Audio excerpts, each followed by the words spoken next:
ഫവാസെ VD. Satheesan മന്ത്രിസഭ അധികാരത്തിൽ വരുമ്പോൾ ഇപ്പോഴും അതിൽ പൂർണ്ണ തൃപ്തയാണോ എന്ന് ചോദിച്ചാൽ നമ്മൾ പ്രതീക്ഷിച്ചിരുന്ന രണ്ട് പേരുകൾ ആ കൂട്ടത്തിലെ മന്ത്രിസഭയിൽ ഇല്ല എന്നുള്ളത് കുറച്ചൊരു വിഷമം തോന്നുന്നുണ്ട്. കെ രമയുടെയും അല്ലെങ്കിൽ ചാണ്ടി ഉമ്മൻ്റെയും ഒരു സാന്നിധ്യം ഈ ഒരു മന്ത്രിസഭയിൽ നമ്മൾ ഒരുപാട് പ്രതീക്ഷിച്ചിരുന്നതാണ്, വേണം എന്ന് ആഗ്രഹിച്ചിരുന്നതാണ് പേഴ്സണലി. ഇവരെ രണ്ടുപേരെയും ഒഴിവാക്കിയത് കുറച്ചൊരു ഒരുപാട് പേരുണ്ട്, 102 പേര്, അവരെല്ലാവരും കഴിവുള്ള ആൾക്കാർ തന്നെയാണ്. അപ്പോൾ അതിൽ നിന്നും ഒരാൾ എന്നുള്ളതിലേക്ക് വരുമ്പോൾ, ഇത്ര പേര് എന്നുള്ളതിലേക്ക് വരുമ്പോൾ ഒരുപാട് പേര് ഒഴിവാക്കപ്പെടേണ്ടി വരും. വന്നവരാരും മോശമെന്നല്ല പറയുന്നത്. പക്ഷേ ചാണ്ടി ഉമ്മനെ പോലെ ഇപ്രാവശ്യം ഏകദേശം 52,907 വോട്ടുകളുടെ ഭൂരിപക്ഷത്തിലാണ് കോട്ടയംകാർ ചാണ്ടീനെ ജയിപ്പിച്ചു വിട്ടത്. 2023 വരുമ്പോൾ അദ്ദേഹത്തിന് 37,000, അതായത് സ്വന്തം അപ്പൻ പിടിച്ചതിനേക്കാളും 37,000 ഉണ്ടായിരുന്നു. 37,000 പ്ലസ് 33,000 ആയിരുന്നു. പക്ഷെ ചാണ്ടിയമ്മൻ വന്നപ്പോൾ 37,000-ൽ-അധികം വോട്ടുകളോട് കൂടിയിട്ട് ആദ്യ തെരഞ്ഞെടുപ്പിൽ തന്നെ അധികാരത്തിൽ വന്ന ഒരാളാണ്. ഇപ്രാവശ്യം അതിന്റെ ഇരട്ടിയിലേക്ക് എന്ന രീതിയിലേക്ക് കുതിച്ചുയർന്നിട്ട് 52,907 ഇരട്ടിക്കടുത്തേക്ക് വന്നു. അപ്പൊ അത്രയും ഭൂരിപക്ഷത്തോട് കൂടിയിട്ട് ഏറ്റവും വ്യത്യസ്തമായ ഒരു പ്രചരണ രീതിയും കൂടിയായിരുന്നു അദ്ദേഹം ഇപ്രാവശ്യം കൊണ്ടുവന്നത്. ഒരുപാട് പ്രചരണ കാര്യങ്ങളൊന്നും നടത്താതെ, ഒരു പൈസ ചെലവാക്കാതെ, അദ്ദേഹത്തിന്റെ സൈക്കിളിൽ പോയി ഓരോരുത്തരെയും നേരിട്ട് കണ്ട് ഒരു പോസ്റ്റർ പോലും അടിക്കാതെ അത്രയും വ്യത്യസ്തനായി നിന്നുകൊണ്ട് വന്ന, ജനങ്ങൾക്കിടയിലേക്ക് ഇറങ്ങി ചെല്ലാൻ പറ്റിയ ഒരു മനുഷ്യനാണ്. അപ്പൊ ചാണ്ടി ഇപ്രാവശ്യത്തെ മന്ത്രിസഭയിൽ ഉണ്ടാകും എന്ന് പ്രതീക്ഷിച്ചിരുന്നു, അല്ലെങ്കിൽ ആഗ്രഹിച്ചിരുന്നു ചാണ്ടിയെ പോലെ ഒരു മുഖം. അതുപോലെ തന്നെയാണ് കെ രമ ഉണ്ടാവും, അല്ലെങ്കിൽ സ്പീക്കറായിട്ട് വരും, അല്ലെങ്കിൽ ആരോഗ്യ വകുപ്പ് കിട്ടും എന്നുള്ള രീതിയിലൊക്കെ നമ്മൾ ഒരുപാട് പ്രതീക്ഷിച്ചിരുന്നു. അങ്ങനെ ഒരു പകരം വീട്ടൽ അല്ലെങ്കിൽ അങ്ങനത്തെ ഒരു നടപടി ഉണ്ടാവണം എന്ന് ആഗ്രഹിച്ചിട്ടുണ്ടായിരുന്നു. പക്ഷെ കെ രമയും ഈ കൂട്ടത്തിൽ നിന്ന് തള്ളി മാറ്റി എന്നുള്ളത് ഇച്ചിരി ഒരു വിഷമം തോന്നുന്ന കാര്യമാണ്. വി.ഡി. സതീശൻ മന്ത്രിസഭയുടെ മാറ്റം ഇരട്ടിയാക്കാൻ ഹെൽപ്പ് ചെയ്യുന്ന രണ്ട് മുഖങ്ങളായിരുന്നു ഇത്. അപ്പോൾ ഓർത്തഡോക്സ് സഭ അധികാരി തന്നെ പറയുന്നുണ്ട്, ഇപ്പോൾ ചാണ്ടി ഇല്ലാത്തതിൽ കുറച്ച് വേദന തോന്നി എന്ന് സഭാധ്യക്ഷൻ തന്നെ, അല്ലെങ്കിൽ അദ്ദേഹം തന്നെ ഇന്നിപ്പോൾ തുറന്നു പറച്ചിൽ നടത്തിയിട്ടുണ്ട്. ചാണ്ടിയെ പ്രതീക്ഷിച്ചിരുന്നു ജനങ്ങൾ, അല്ലെങ്കിൽ അവരും പ്രതീക്ഷിച്ചിരുന്നു. പക്ഷെ ചാണ്ടി ആ മന്ത്രിസഭയിൽ വന്നില്ല എന്നുള്ളത് കുറച്ച് വേദനാജനകമായി എന്ന് അദ്ദേഹം തന്നെ പറയുന്നുണ്ട്. പക്ഷെ അദ്ദേഹം പറഞ്ഞതിൽ എനിക്ക് ഏറ്റവും കുറച്ച് ഇഷ്ടം തോന്നിയ ഒരു വേർഡ് എന്ന് പറയുന്നത്, ഈ പറയുന്ന കമ്മ്യൂണിറ്റി അല്ലെങ്കിൽ ഈ ജാതി സമവാക്യങ്ങൾ കൂടി ഏകീകരിപ്പിച്ചുകൊണ്ടാണല്ലോ ഇപ്പോൾ മന്ത്രിമാരെ തെരഞ്ഞെടുത്തിരിക്കുന്നത്. പക്ഷെ അങ്ങനെ ഒരു ഇന്ന ജാതിയിൽ നിന്ന് അല്ലെങ്കിൽ ഇന്ന മതത്തിൽ നിന്ന് ഒരാൾ മന്ത്രിസഭയിൽ വേണം എന്നുള്ള രീതിയിൽ കടമ്പിടുത്തം പിടിച്ചാൽ 140 പേരെയും മന്ത്രിമാരാക്കേണ്ടി വരും.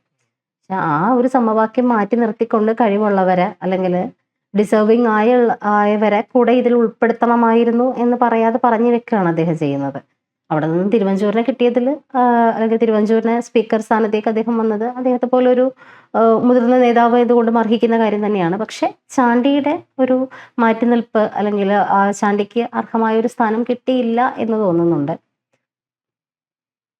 എനിക്കിതിൽ തോന്നിയൊരു കാര്യം എന്ന് പറഞ്ഞു കഴിഞ്ഞാൽ, രണ്ടുപേരും ഡിസർവ് ആയ ആൾക്കാരാണ്. ഇപ്പോൾ കെ രമയാണെങ്കിലും ചാണ്ടി ഉമ്മനാണെങ്കിലും ഇപ്പോൾ നമുക്ക് നോക്കിക്കഴിഞ്ഞാൽ മനസ്സിലാവും, ഏകദേശം എന്താ പറയുക, CPM-നെ വല്ലാണ്ട് ഒഞ്ചിയത്ത് പോലും പാർട്ടിയെ പിളർപ്പിലോട്ട് ഏകദേശം 25,000 ആൾക്കാരായിട്ട് പോകുന്ന ഒരാളാണ് TP ചന്ദ്രശേഖർ.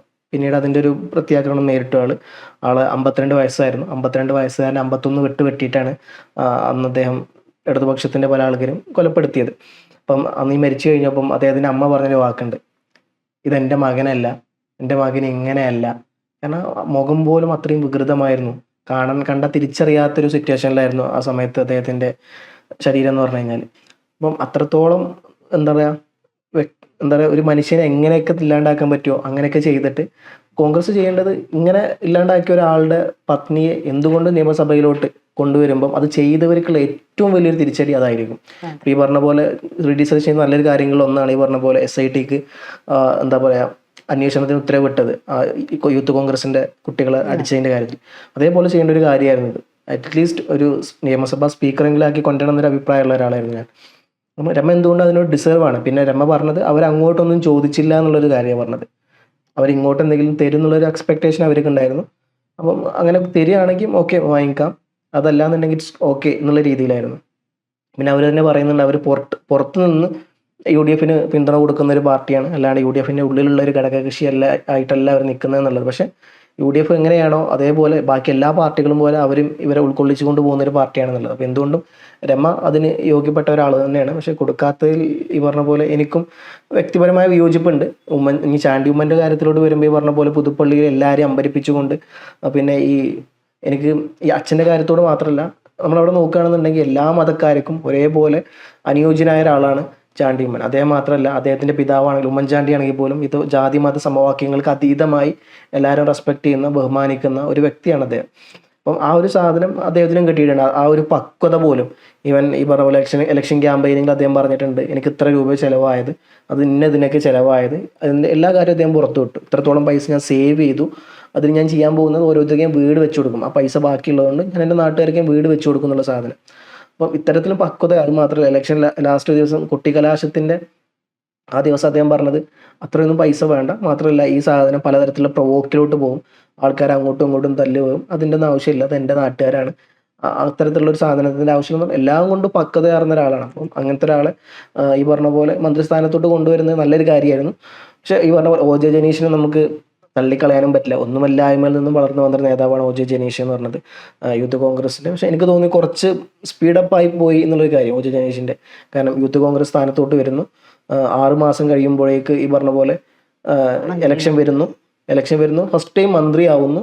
മന്ത്രിയായിന്ന് മാത്രമല്ല, അതേ സമയം തന്നെ ഈ പറഞ്ഞ പോലെ മന്ത്രിസ്ഥാനത്തോട്ട് MLA ആവുന്നു, മന്ത്രിസ്ഥാനം കിട്ടുന്നു. അതെല്ലാം പാടെ പെട്ടെന്നായിരുന്നു. യൂത്ത് കോൺഗ്രസ് നല്ല പദവിയിലോട്ട് വരുന്നു, തൊട്ട് 6 മാസം കഴിയുമ്പോഴേക്ക് MLA ആവുന്നു, MLA ആയത് മാത്രമല്ല ഇപ്പോൾ മന്ത്രിയാവുന്നു. അപ്പം യൂത്തിനെതിരല്ല, യൂത്തിനെ കൊണ്ടുവരണം, കോൺഗ്രസ് യുവാക്കൾക്ക് പ്രാതിനിധ്യം കൊടുക്കണം. പക്ഷെ ഈ പറഞ്ഞ പോലെ അപ്പുറത്ത് ഒന്നുകൂടി ഇതിനേക്കാൾ നല്ലതെന്നല്ല, രണ്ടുപേരും ഒപ്പത്തിനൊപ്പമാണ്. പക്ഷെ ചാണ്ടി ഉമ്മനെ ഒഴിവാക്കിയ കാര്യത്തിൽ എനിക്കും വിയോജിപ്പുണ്ട്. കാരണം ഒന്ന് യുവാവാണ്, രണ്ട് ഈ പറഞ്ഞ പോലെ പക്വതയാർന്ന എന്താ പറയുക, നമുക്ക് ഒരുപക്ഷെ എനിക്ക് തോന്നിയിട്ടുണ്ട് ഉമ്മൻചാണ്ടിയെ പോലെ എന്താ പറയുക അത്രത്തോളം പക്വത കാണിക്കുന്ന ഒരു നേതാവാണ് ചാണ്ടി ഉമ്മൻ എന്നുള്ളത്. അപ്പം എന്തുകൊണ്ടും അദ്ദേഹം ഡിസേർവ് ആണ് ഈ കാര്യത്തിൽ.